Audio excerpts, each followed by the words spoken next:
4 জনের এক প্রতিনিধি দল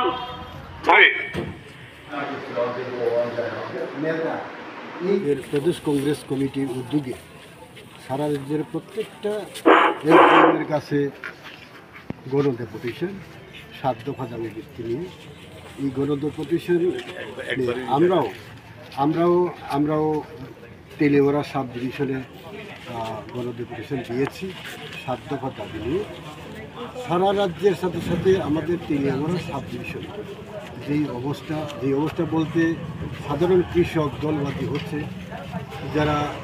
পশুপালক তাদেরকে দলবাজি করা হচ্ছে, যারা মৎস্যজীবী তাদের দলবাজি করে, মানে বিভিন্নভাবে শুধু দলবাজি করেই তারা কিন্তু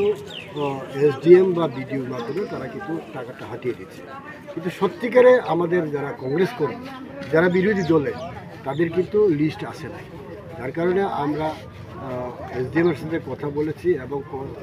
এসডিএম সাহেব আশ্বস্ত করেছেন আমাদের যে পুজো পর্যন্ত আপনারা দেখা,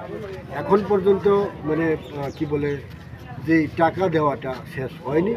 পুজো পর্যন্ত, যেহেতু এটা বিরাট অংশের মানে মানুষের জন্য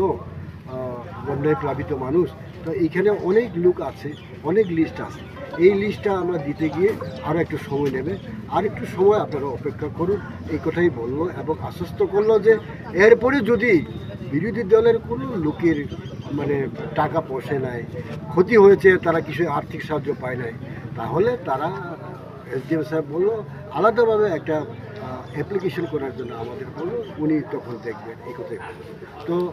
এসডিএমের সাথে কথা বলে নিশ্চয়ই আমরা ওকে আশ্বস্ত করেছি, আমরাও বিশ্বাস রাখি, আমরাও আশা করি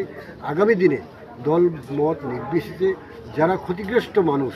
কৃষক হোক, পশুপালক হোক, মৎস্যজীবী হোক, প্রত্যেকে যেন দলবাজি বন্ধ করে